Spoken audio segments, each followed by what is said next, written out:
What's going on, everybody? We are here today after the Padres have officially been eliminated from the playoffs. It is October 1st. I definitely thought that the Padres would be clinching a week or two before October 1st, but here we are on October 1st, and they've officially been eliminated in favor of the Marlins. And I believe it's going to be the Diamondbacks. I'm not sure if they've officially clinched or not, but I believe it's supposed to be the Marlins in the 5th seed, Diamondbacks in the 6th seed, and today that could change, I believe. I haven't really been keeping up with these whole playoff scenarios other than the Padres ones. So, as we know, it's unfortunate that the Padres have officially been eliminated. Some things you've heard is that, Melvin and AJ Preller will remain for the 2024 season. Other things you've heard is that they're going to part ways. Honestly, we've voiced our opinions on who we would rather have. We would definitely rather have Bob Melvin because he has a track record of winning, and he's a 3-time manager of the year. And I can't imagine if there was an award for GM of the year, whatever it is. I can't imagine AJ Preller would have won it. So definitely in favor. I'll always be in favor of Bob Melvin over AJ Preller. But realistically, we could see both gone. We could see it's more likely that Bob Melvin's gone than AJ Preller, I would say, which sucks. I think Bob Melvin's a top 5 manager in baseball, and I don't think he got a fair shake. Has he made some bad bullpen decisions? Yes, of course, but this is a guy that just led us to the NLCS the year before, where he had Fernando Tatis Jr. go down. But either way, he still ended up having us go to the NLDS, despite one of the best players in baseball not being available all season. So, like I said, I'll always be in favor of Bo Mel over AJ Preller. But unfortunately, I could see Bo Mel being out the door rather than AJ Preller. So we'll see how that all goes. It's a long off season. Last game of the year is today. So if you want to watch that, go for it. I'll be watching football because I don't want to watch meaningless baseball. I didn't expect to be watching meaningless baseball on October 1st. So, yeah, man. Realistically, I thought yesterday was going to be the game where it was like, oh, shoot, they're going up against Mike Clevenger, but they're still in playoff contention. And I thought it was going to be in typical Padres fashion. The Padres would lose, but they kind of crushed them. So that was a good game as well. It was 6-1. Juan Soto put up some RBIs. Jurickson Profar hit a bases clearing double. So they were able to capitalize with guys in scoring position, guys on base yesterday. And they've been playing great baseball. I think in the month of September, they're the best team in baseball in the month of September, I believe. They have like a 17-7 record, something like that. They've been unbelievable. So, unfortunately, it came too late. It came at a time where they were basically almost out of contention already. So, we'll see how it goes during the offseason, man. They got some moves to make. They need to fill out the starting rotation. I don't really know if they need another bullpen arm, but they might need another bullpen arm. They need a DH. They need maybe a center fielder. They need a few things. And I think it's going to be more of all right, let's find some cheap names that can fill these spots, that can produce, and we'll just hope from bounce backs from all of Manny, Xander, and Fernando. I think the dumbest thing they could do is trade Soto. I know we heard some rumors about Juan Soto being traded and that the Mets are going to be key contenders for Juan Soto. I don't see it. I know Jeff Passan, he's a great source. He's arguably the best source in baseball, but truly I don't see the Padres trading Juan Soto in a year that they are still going to try and contend. You didn't trade for him just to give up, in 2023. You traded for him to see how it goes in 2023 and 2024 to try and win a World Series in both of those years. Didn't work out this year, but you have to try again next year. If you trade him for guys that don't contribute next year, you're just wasting another year. And with a high payroll, it doesn't make sense to trade Juan Soto, in my opinion. And I know that one of the main arguments for the Padres is, hey, they're trying to cut payroll. And okay, so then you would see Juan Soto being traded makes sense. But if you want to win right now, it doesn't make a lot of sense to trade Juan Soto. And I see some questions in the comments. Since the Giants fired Gabe Kapler, do you think Bo Mel would take the Giants job if he gets fired? 100%. He's from the Bay. I believe he played for the Giants. That's his job, man. And I think he would do amazing at filling that role. He has a bunch of guys that it kind of reminds me of the A's. There's like not a lot of superstars, but if he plays the matchups correctly, he can get a lot out of that team. And if he gets some more pitchers, I think he can get a lot out of that team. I think he's a perfect hire if we let go of Bob Melvin or if he decides to walk. Yeah, I could definitely see him going to the Giants, and that would be a horrible, horrible, horrible thing, man. This is why I don't want to let go of Bob Melvin. Any team in the baseball outside of the teams that have good managers, any team that's searching for a manager would immediately pounce on the opportunity to have Bob Melvin. So it doesn't make a lot of sense to get rid of him because, I mean, if he's that desirable by other teams, you shouldn't really let him go. Another question that I saw was, do you see them cutting payroll as what AC reported? This is kind of a question that I've been debating on ever since I saw that report because AC's been wrong almost all the time, I would say. AC reported that the Padres had $25 million to spend last year. They spent it all on one player and ended up getting more. So I don't really see them cutting payroll by that much. I think they go down in payroll, but I don't think they go down to $200 million. Mainly because Manny's already he's only 12.5 next year, but if you want to keep Soto, I think you have to be over 200 million. So no, I don't really see them cutting payroll in 2024. I think it's more likely in 2025 if they don't bring back Soto. But I think they have too many holes to fill to only be at 200 million.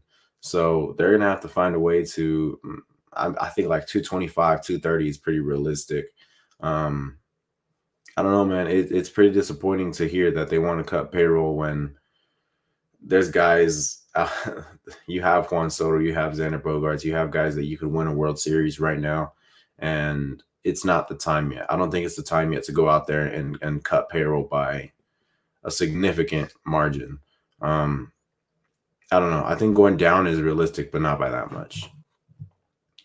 What are your thoughts about Josh Hader refusing to pitch 4 outs?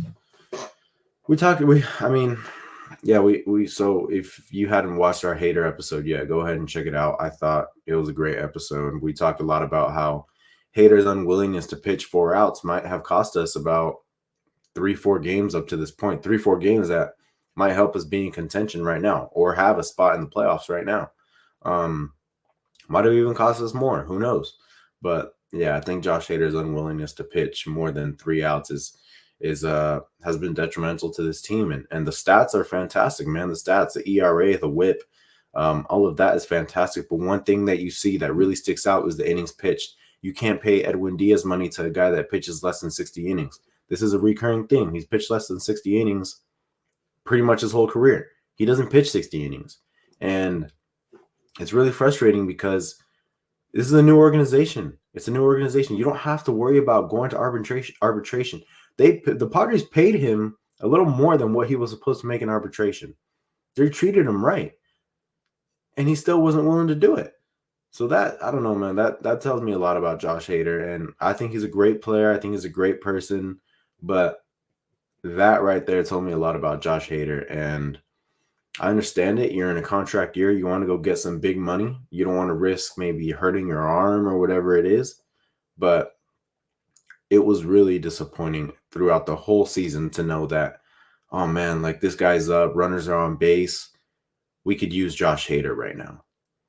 And I forgot what it was. I think it was on Instagram or on Twitter, whatever it was. He commented under somebody's comment and said, like, I didn't know that I was supposed to make the call to the bullpen. The bullpen phone never rang.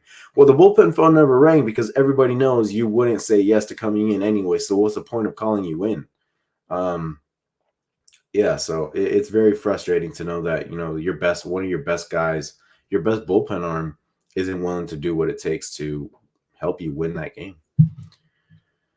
Only reason I would trade Soto is for Dominguez from New York and tons of other prospects will they ever pay. And I'm sorry, I'm just not the guy to trade. I'm not the kind of guy to trade a superstar for prospects. I would like to know one trade that ended up working out where it was superstars for prospects, and one of those prospects ended up being a superstar. Look at the Padres trade. CJ Abrams is okay. Mackenzie Gore's meh. James Wood, meh. I know a lot of people are going to say, "Wow, James, you just said James Wood is meant." Yeah, bro. I mean, yeah, Twitter his Twitter highlights look fantastic, but if I remember, the stats aren't amazing. His average isn't amazing at least, but maybe his power is fantastic. Don't get me wrong; he's got amazing all sides of the field. He's an amazing athlete for his size, but overall, I mean, I think the Padres win that trade by a landslide because Juan Soto just put up a 35 home run season with like a 930 OPS. That's what you traded for. I don't understand trading that away when that's exactly what you traded for. Um, yeah, I'm all in favor of keeping Juan Soto. Nothing against, wanting prospects for him or anything, but I'm just not the kind of person that says, let's trade a superstar for prospects because we're not in a position to re-sign him or whatever it is. That's just not me. I think they will have one more big contract. If they don't get Ohtani, they'll extend Soto. That makes a lot of sense. I think that's in the realm of possibilities as well. Preferably Soto. I know, everyone love Ohtani. Ohtani's better for business. He's the best player in baseball, but he can't pitch for us next year. And next year might be our last chance at a World Series. So for the foreseeable future, at least. So I don't know. I'd rather have the sure thing. Waka, Martinez, Lugo, Snell, and Hader walking already drops payroll about $60 million. Bad news is Soto and others are due raises in arbitration. Yeah. You don't know, we don't know what the Padres are going to do about Michael Waka. He finished this year with a 3.22 ERA. He looked good, really good for a long period of the season.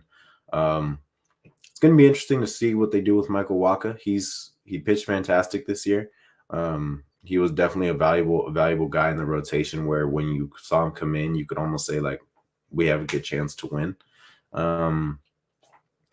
Martinez, I'm not sure what's going to happen with him. I'm pretty sure it's going to be a option, but not the $16 million option. I'm pretty sure he's going to have to opt in.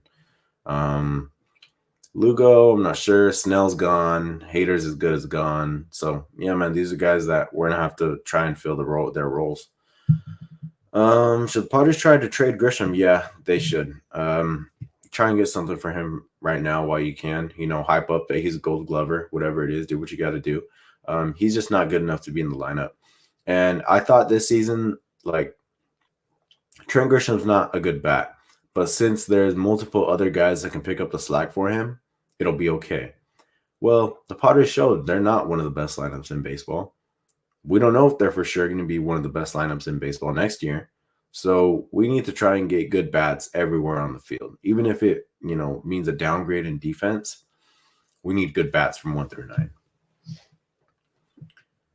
9. Kevin AC last year said that the Padres only had $20 million to spend and they went and signed. Exactly. That's what I'm saying, Irie, is that, Kevin AC's been wrong before and I don't doubt he'll be wrong again.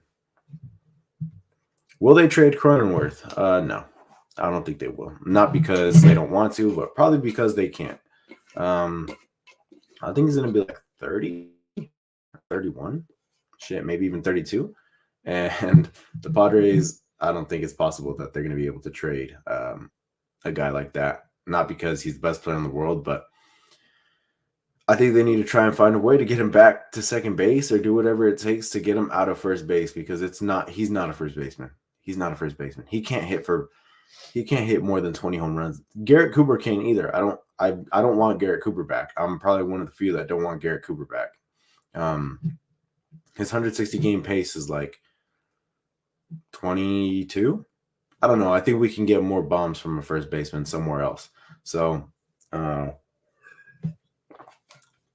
I think it's more realistic that they keep Cronenworth, and I hope they don't try and plug him in at first base.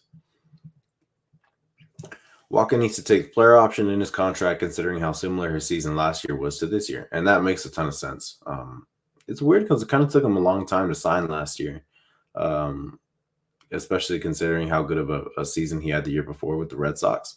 But we'll see what he does, man. I mean, he was a valuable piece of the rotation this year. Unfortunately, we don't know what's going to happen with Bob Melvin. We don't know what's going to happen with Ruben Niebla. So, hopefully Niebla stays because he's a valuable piece to what the Padres are trying to do for sure. I hope we keep Martinez. He's the opposite of Hader. He can start multiple innings, and that's something I really like about Martinez is that Hey, if you need somebody to eat some innings for you in a game where you're getting destroyed, he's coming in. He's willing to come in. You need somebody to be your setup man, he'll come in. You need somebody to close the game, he'll come in. He'll come in any situation. That's a player that's selfless. That's a player that's willing to do whatever it takes to win.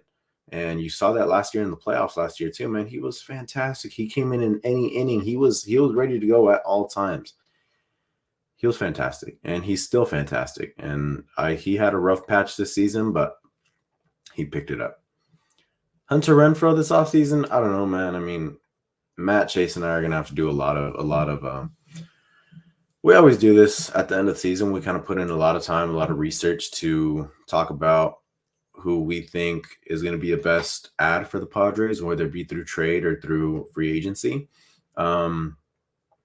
Yeah, so we'll take a look at some names and we'll discuss, and we'll have probably a few episodes on these guys that we think would benefit the Padres. But right now, I can't give you a ballpark estimate of who we think could be Padres. Would you offer Snell a contract? What's the highest you would go? I would go 5 for 125. That's the highest I would go. 5 for 125.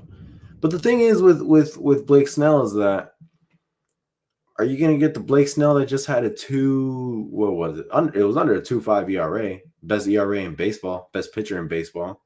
Are you going to get that Blake Snell, or are you going to get the Blake Snell that starts off slow and then turns into this Blake Snell later in the season? I mean, it's a realistic question because outside of this year and the year that he won his other Cy Young, other Cy Young, as in he's definitely going to win it this year. If he doesn't, it's rigged. Those are the only years that he went out there and balled all year. So, yeah, if we can get that Blake Snell, man, happily, I'll throw a blank check at him, whatever it is. But I can't guarantee that we'll get that Blake Snell, this Blake Snell. So that's why I think he's not going to be a Padre, because you just got the best year possible out of him. You're not getting this again. You can't sign him to expect to get this again. It's not like Clayton Kershaw. You extended Clayton Kershaw knowing you extended a guy like Clayton Kershaw to know that you're getting that again. I don't think that's the case with Blake Snell. I see a lot of people talking about CJ Cron. I'll be one of the guys to say I don't want CJ Cron. Maybe I'm part of the minority, but we could talk about that. Like I said, this is just off the top of my head. I haven't done any research on stats yet, or if I think he could bounce back or anything like that. So we'll talk about CJ Cron soon. Anyone else glad that they rocked Clev yesterday? Absolutely. It was the best thing in the world. I can't use explicit language right now. I don't know if my little brother is watching or not, but I'm happy that they rocked Clev yesterday. Snell needs 1-year contracts for him to perform. Yeah, that was the case this year. Would you guys do a montage video of bad quotes said from multiple Padres? It's funny you say that. You probably watched one of the other videos that it was the Josh Hader video. One of the main things that was said was that if there was an award for dumbest quotes of the season, I have a hard time believing the Padres would not have won that award. They would have won it by a landslide because they have said some outlandish things, man. Annie to Hader. Soto said something crazy at one point. It's really hard to believe that these guys, I don't know, man. It was crazy, some of the things they said. It definitely shocked me, especially the last one from Hader. That's the type of comment where I think should lose you money in free agency. Gary Sanchez at first base. I mean, you need somebody that could hit for power at first base. It can't be Jake Cronenworth again. That experiment didn't work this year.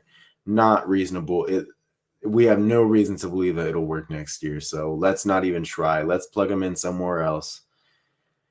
Yeah, but I want to bring Gary Sanchez back. I think he was a very valuable piece of what this Padres offense and what this Padres team is trying to do. He was very valuable to the pitching staff. I want him back for sure. We always figure out pitching if AJ keeps his job. He usually finds arms on the down low. It's filling these offensive holes that I'm concerned about. You know what, Irie? You got a good point there, man. I didn't think about that. AJ does do a good job of being able to find guys that can fill rotation spots or fill bullpen spots, and that's something that maybe has been underappreciated by Padres fans lately, especially considering the fact that Hosmer has been signed, Xander Bogaerts has been signed. So I think the main concern has been, why is this guy signing guys that aren't producing? Why are they getting big money when they aren't producing? And I didn't think about the other side of it, where he's been able to find guys that can go out there and produce. So that's a good point. I'm still not in favor of keeping him, but if he is kept by the Padres, at least there's a bright side. Been watching y'all since the Josh Hader video before the 2021 season, 3 season in, and always enjoyed the content. Thank you so much, man. I mean, we want to do more for sure. It's just our schedules are really busy for majority of the year, and it can be hard to try and push out as much content as we possibly can. Or one of the things that we wanted to do is do a premium subscription where we it's a small amount of money, but there's crazy content, but we just don't have the time to make that type of content right now. But hopefully in the future we can go ahead and do that. What prospects do we want to come up and get a shot next year? Jackson Merrill is going to be the first guy that comes to mind. I definitely think he has a shot to crack the roster. Other than that, though, I can't really think of any guys off the top of my head. If you guys have, oh shit, sorry, it's early, kind of. Yeah, if you guys have anyone in mind in terms of prospects goes, let me know. Where do you think Ohtani goes? Great question. At first, I thought it was for sure going to be the Dodgers. Now I'm not entirely sure. I still think the overwhelming favorite is the Dodgers. I think they're going to say, hey, we're willing to, miss out on your pitching for a year and a half, so that way we can get your bat in the lineup and have the three of Mookie Betts, Freddie Freeman, and Shohei Ohtani at the top of your lineup. That's the worst thing that could ever happen for us. So we got to hope and pray to God that he goes somewhere else. Did you like Campy this year despite missing too much? Yeah, man. I mean, Campy was amazing. We have a whole video on Campy if you haven't checked that out. But this is a guy that the Padres were going to give up on for whatever reason. Yeah, they were going to give up on him. So I'm very glad they didn't end up trading him, because they were definitely trying to trade him. Yeah, it's good that we were able to keep him around, because he's a good bat, and I do. Sorry, he's a good bat, and I'm happy that he's going to be in the lineup. I think he should be our primary catcher next year. Get him as many at bats as possible. Thoughts on the Giants firing Gabe Kapler? If you look at it from a pure record standpoint, he deserved it. Think about it with the Phillies. I'm pretty sure it was him with the Phillies. Mediocre. Nothing but mid, bro. I mean, he wasn't that good. Comes to the Giants. 2020, they missed the playoffs by a game or two. Keep in mind, that was an 8-team playoff. 8 teams made the playoffs that year, and he still wasn't able to get in a short season. 2021, they have damn near a Cinderella story. They go 0 wins. They take the West from the Dodgers, end up losing by a run or two in the final game against the Dodgers in the NLDS. The following season, they fall off. It was expected. Don't get me wrong, it was expected. But they fell off to a mid-team again. This year,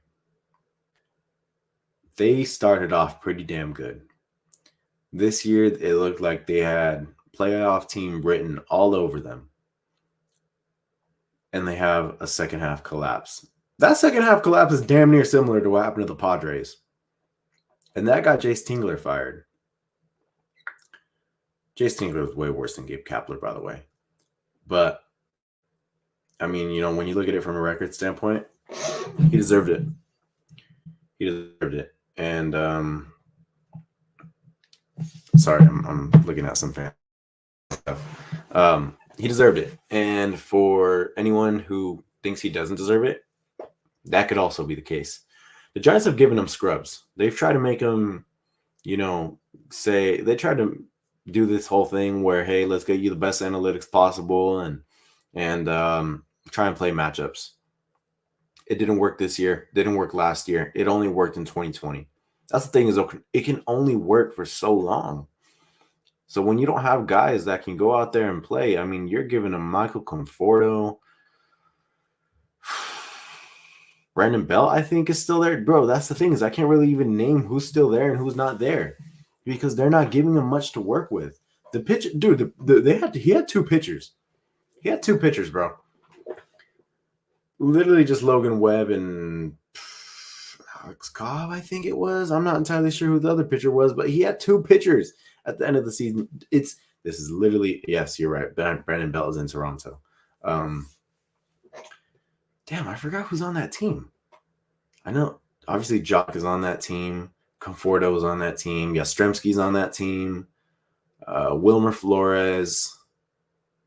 Crawford was hurt for a good majority. Not a good majority, but Crawford was hurt.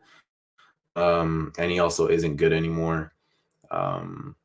Yeah, they're giving him a bunch of scraps, man. It's not a good team to work with. So it's no wonder that, he's 500 every year, other than the 1 year that they went crazy.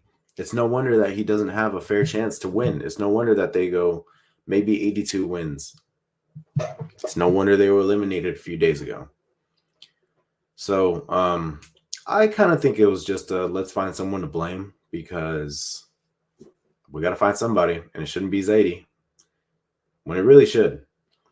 Why, to this point, it's been like 2 or 3 years in a row you try to sign a superstar. Why does nobody want to go there? It's San Francisco. It's a beautiful city. Decent weather. Beautiful ballpark. Sick jerseys. You could be the face of the franchise. And they still haven't been able to get a big name there. So, I don't know. Something about it that tells me it shouldn't have been Kapler. It should have been Zadie. Let's see. Let's see what else. Thoughts on the Cubs and Mariners collapse? I wouldn't necessarily say the Mariners had a collapse. I think they had a bad season, had 1 month where they were really, really good, and went back to being bad again. But it could be a collapse in the sense that they were going to make the playoffs and then they choked it away. I don't think too much of it. Luis Castillo had arguably his worst start in the worst spot. I think they'll be good again next year. Cubs, I didn't expect them to make the playoffs. I don't think they have a good team. I don't think they should have a better record than us. Bellinger had a good year. Some of these other guys had some good years, but Justin Steele had a great year. But they should not be. I didn't think they were making the playoffs in the first place. Maybe in the video that we did about who we thought was going to make the playoffs at the end of the season, I might have said the Cubs, but from start to finish, I kind of doubted it.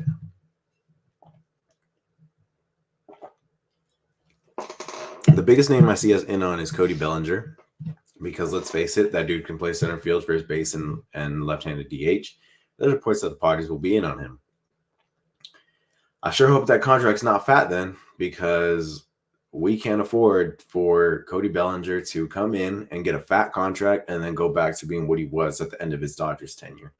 However, I would love Cody Bellinger. I think he's a great player. I think he's got a great glove. I think he fits what the Padres need. I think if he can hit 30 bombs, 25 plus bombs, you got a very valuable asset because, let's face it, man. Machado hitting 30 but having 180 and 800 OPS doesn't cut it. Fernando hitting 25, whatever it is, it's not enough. Like, we need more. And that's the common theme with some of these teams, man, is that the reason they win is because they have guys going up there and hitting nukes all the damn time. Look at the Braves, bro. They can be down by 5 and back in it by the 7th inning because they got guys that can just hit nukes. So, yeah, man, I want guys that can slug. Giants are a bunch of generic-looking, limited talent, overachieving players dependent on analytics, 100%. And that is why Gabe Kapler might have gotten the benefit of the doubt, and maybe he shouldn't have been fired because it's just a bunch of guys, man. They're just all guys. They're nothing special. I don't know how he's expected to produce with that. San Fran hasn't produced top-end position players since Posey era. Yep, that's true. Do you think we should move Soto? Talked about it a little earlier. No, I don't think we should move Soto. I don't think we need to pay Snell. I don't think we need to pay Gary. I understand wanting to pay Kim, but I don't think we need to pay those guys. I think you don't pay Snell and Gary to get rid of Soto. You don't pay two guys that, Blake Snell historically hasn't been a 2.5 and under a 2.5 ERA guy. Gary has been bad for most of his career other than this year. You pay the guy that's a superstar. You keep him around. You don't keep the other guys that are too risky around. Bad contracts got us here in the first place, so I don't think Soto would be a bad contract. Boris is getting Bellinger 8 for 200. That sounds about right. I don't know how old Bellinger is, but maybe a little less. I could definitely see 25 mil being the AAV, though. So that's a good ballpark estimate. Cubs chose not to sell Bellinger, missed the playoffs, and we're now losing for a draft pick. Oh, man, I know. That was a horrible, horrible decision. They had it in the bag, man, until they lost, 11 of their last 15? Horrible. Anyways, enough of the Padres talk. They play today. Let's see what happens. Isaac, don't need to pay Snell or Hader. What is your biggest wish this offseason? Management, free agency, trade?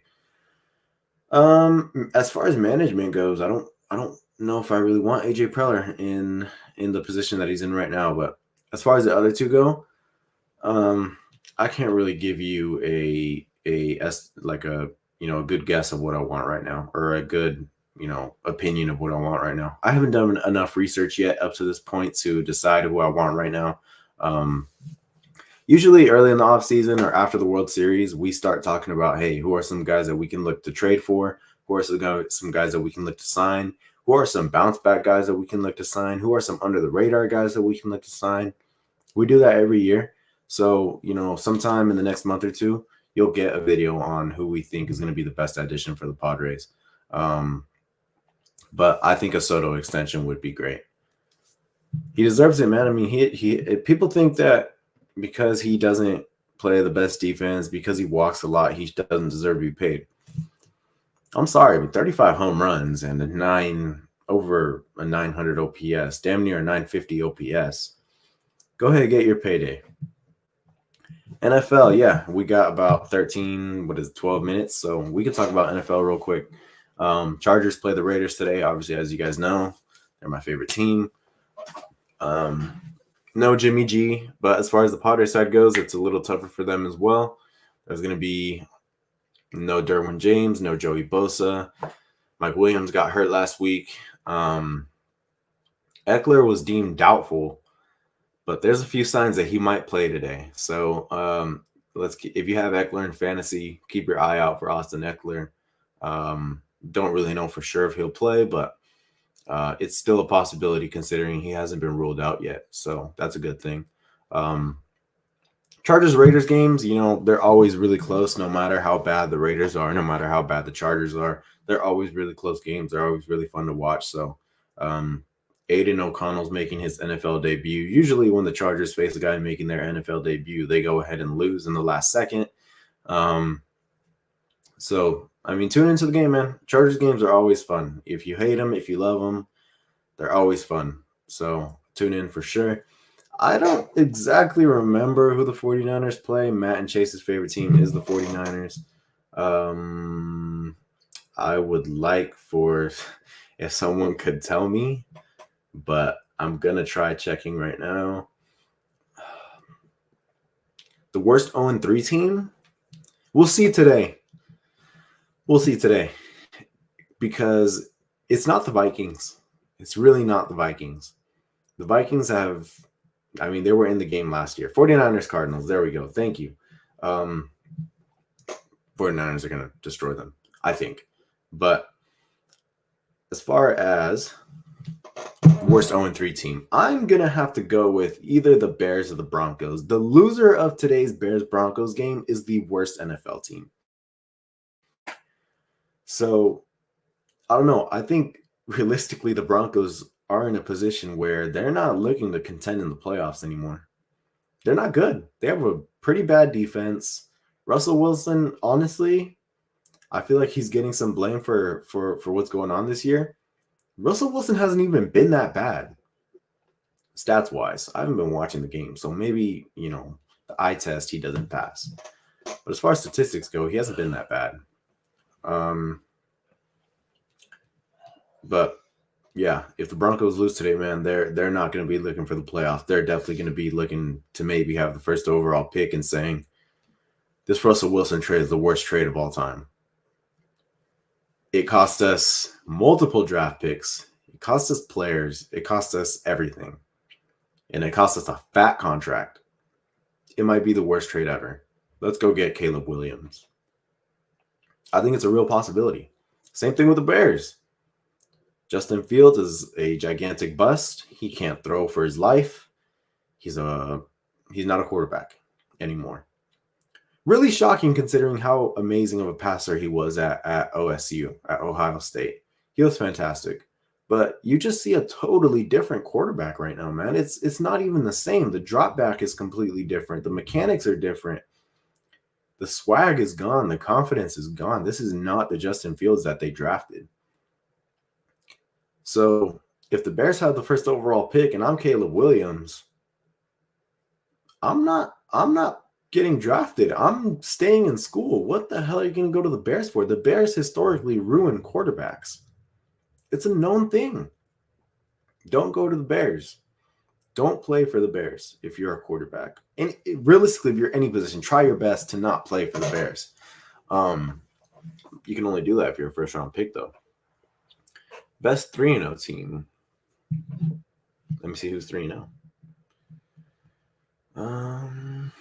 Off the top of my head, it's probably the Niners. The Niners are amazing.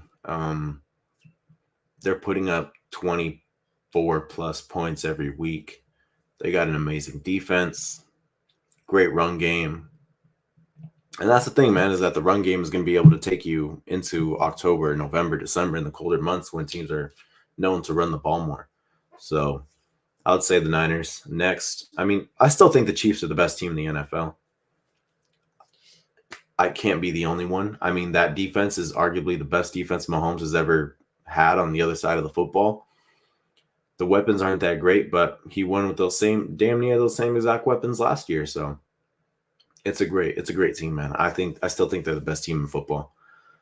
But with that being said, I don't really have much else to say. If you have fantasy questions, go ahead and get them in right now. But I don't have much else to say. I hope that the Chargers win, but the Padres being eliminated definitely kind of it hurts, because last year our best content came when the Padres were winning in the playoffs. I don't think anyone would disagree with me that, coming on Friar Talk and having the type of fun that we had after those playoff series against the Dodgers and not the Phillies, definitely not the Phillies, the Dodgers and the Mets, ton of fun. And it's really unfortunate that we don't get those this year, but hopefully we get them next year. Anyway, thank you guys for tuning in today. I really appreciate it. We're going to have some more videos out this week. I don't know what we're going to be talking about. We'll probably be talking about the playoffs in general, who we think has a good chance to win it. What do I think will happen on Monday meeting? Who knows, man? I think it's very realistic that we don't have Bob Melvin on Tuesday, though. But again, thank you guys so much for tuning in. I really appreciate it. We'll push out some more content this week if we can. If you root for anyone but the Raiders, I hope your favorite team wins today. But have a great rest of your Sunday, and we'll talk to you guys soon.